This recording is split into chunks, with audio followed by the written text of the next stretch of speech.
जहानाबाद में शिक्षकों की फर्जी अटेंडेंस का मामला हुआ उजागर। डीईओ द्वारा मांगा गया है जवाब।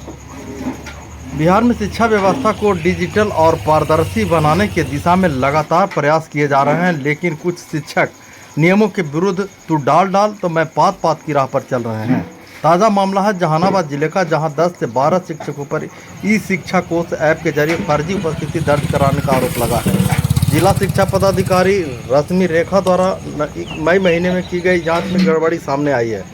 जिला शिक्षा पदाधिकारी ने बताया कि 20 दिनों में 100 शिक्षकों की उपस्थिति जांची गई, जिसमें 10 से अधिक शिक्षक संदिग्ध गतिविधियों में लिप्त पाए गए। सभी को कारण बताओ नोटिस जारी कर दिया और जवाब मांगा गया है। जांच में सामने आया कि कुछ शिक्षक विद्यालय की जगह घर या खेत से फोटो लेकर अटेंडेंस अपडेट कर रहे थे। सुबह निर्धारित समय 6:30 बजे की बजाय 7:30, 8:30 या 8:45 बजे तक उपस्थिति दर्ज की जा रही थी, जो नियमों का स्पष्ट उल्लंघन है। इस शिक्षा कोष ऐप में उपस्थिति दर्ज करते समय फोटो खींचना अनिवार्य है, जिससे शिक्षक के लोकेशन और उपस्थिति की पुष्टि हो सके।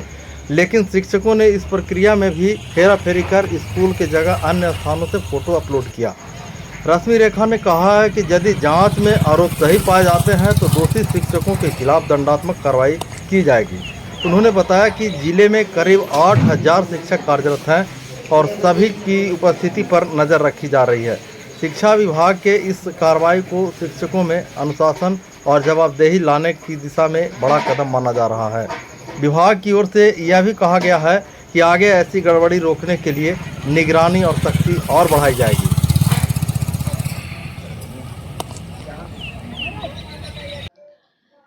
ऐसा है कि ई शिक्षा कोर्स पे शिक्षकों को अटेंडेंस बनाना है ऑनलाइन। मैंने रैंडमली तकरीबन 100 शिक्षकों का चेक किया था पोर्टल पर। उसमें करीब 10 से 12 शिक्षकों को का मैं देख रही हूँ कि लगातार वो 20 दिनों का मैंने चेक किया है, पूरे मई महीने का 1 से 20 तारीख तक का। उसमें लगातार कुछ शिक्षक लेट से आते हैं, जैसे 7:30 से लेके उनका बना हुआ है 8:30 तक, 8:45 तक भी बना हुआ है, जो लगातार किन्हीं टीचर का एक आध दिन है तो उसको मैंने थोड़ा सा अवॉइड किया, कभी किसी को थोड़ी बहुत देर हो सकती है। बट जो आदतन जिनका चेक बना हुआ है उन लोगों को मैंने आइडेंटिफाई किया है और उनसे मैंने शो-कॉज पूछा है। पता नहीं, हो सकता है कि कोई टेक्निकल इश्यूज़ हो या कोई किस तरह की बात है, वो तो शिक्षक ही बता पाएंगे। क्या वो सचमुच में देर से आते हैं या फिर उनको अटेंडेंस बनाने में कोई परेशानी है। एक चीज़ और देखने को मिला है कि उनके फ़ोटोग्राफ्स जो है वो कहीं कहीं पे सिंक्रोनाइज नहीं है, कहीं कहीं पे कहीं खेत के फ़ोटो हैं, जबकि उनको स्कूल में ही फ़ोटो लेना है। और एक शिक्षक का तो मुझे ऐसा प्रतीत हो रहा है कि वो घर का लिया हुआ है फ़ोटो।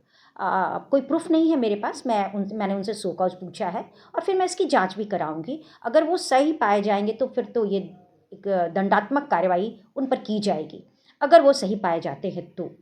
और लगभग कुछ इसी तरह की चीज़ें, खामियां मुझे देखने को मिली है, लेकिन फ़िलहाल इनिशियल स्टेज है। मैंने शो कॉज पूछा है, कारण परीक्षा के बाद आगे की कार्रवाई की जाएगी। कितने शिक्षकों से मांगा गया है मैम स्पष्टीकरण? 10 से 12 होंगे। 10 से 12 जी हाँ। इस शिक्षा कोर्स पे लगातार आप एक्टिव हैं और रेगुलर चेक करती रहती हैं। जी जी जी जी, मैं कोशिश करती हूँ एक दिन में तकरीबन 25 या मतलब समझिए 50 अराउंड 25 to 50 टीचर्स का, जैसा जब टाइम रहा उसके अकॉर्डिंगली मैं उसका प्रोफाइल चेक करती हूँ।